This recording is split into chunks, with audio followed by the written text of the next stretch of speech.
temática de la educación pública no es ajena a nuestras clases. Hemos debatido mucho respecto a problemas y desafíos que debe enfrentar en la actualidad. Como venimos trabajando a partir de interrogantes, a cada uno.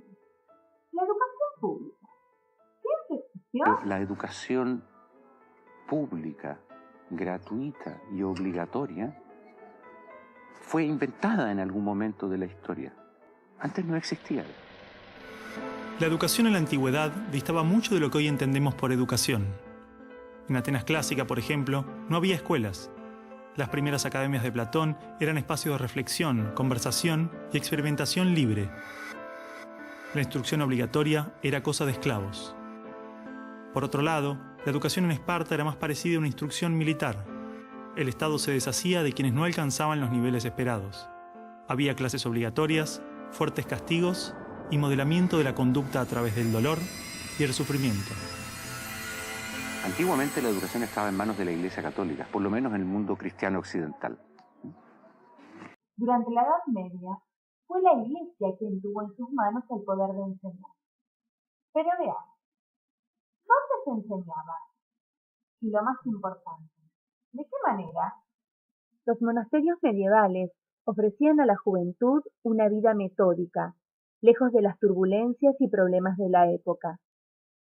Pretendía instaurar un universo pedagógico marcado por dos rasgos esenciales, la separación del mundo y la vigilancia constante del alumno en el interior del recinto. Tranquilo, no se preocupen. Ya vamos a andar sobre el tema de la matriz eclesiástica de esto. Pero ahora, otra pregunta más. ¿Cuándo surge el concepto de educación pública? Y fue recién en el siglo XVIII, en una época de la historia que se llama despotismo ilustrado, seguramente lo escucharon en el colegio, en donde se creó el concepto de educación pública, gratuita y obligatoria. La escuela como la conocemos nace a fines del siglo XVIII y principios del siglo XIX en Prusia. Con el fin de evitar las revoluciones que sucedían en Francia, los monarcas incluyeron algunos principios de la Ilustración para satisfacer al pueblo, pero manteniendo el régimen absolutista. ¿Qué características tenía la educación en esta escuela prusiana? La escuela prusiana se basaba en una fuerte división de clases y castas. Su estructura, heredera del modelo espartano, fomentaba la disciplina, la obediencia y el régimen autoritario. Surge entonces otra pregunta. ¿Qué buscaban estos déspotas ilustrados?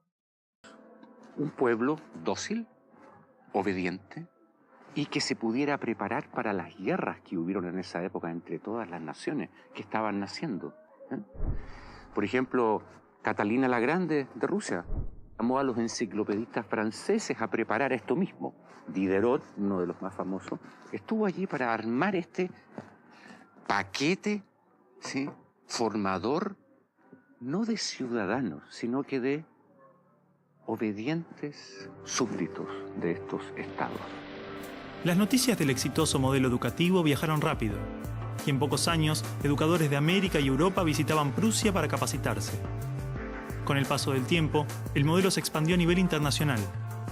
Muchos países importaron la escuela moderna con el discurso del acceso a la educación para todos, elevando la bandera de la igualdad, cuando justamente la esencia misma del sistema provenía del despotismo, buscando perpetuar los modelos elitistas y la división de clases.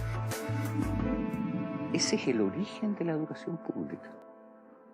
Fíjense ustedes que Napoleón, un poco posterior, y enemigo jurado de todos estos déspotas, hizo lo mismo.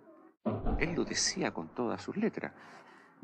Yo quiero formar un cuerpo docente para poder dirigir el parecer de los franceses. ¿Se entiende? Él lo tiene claro. Y eso opera, se sepa o no se sepa, hasta el día de hoy. La escuela nace en un mundo positivista regido por una economía industrial. Por lo tanto, busca obtener los mayores resultados observables con el menor esfuerzo e inversión posible, aplicando fórmulas científicas y leyes generales. La escuela era la respuesta ideal a la necesidad de trabajadores, y los mismos empresarios industriales del siglo XIX fueron quienes financiaron la escolarización obligatoria a través de sus fundaciones. Llegamos entonces al final de este video, en el que pudimos recorrer los comienzos de la educación pública. Pero todavía falta mucho de la historia de la educación pública por conocer.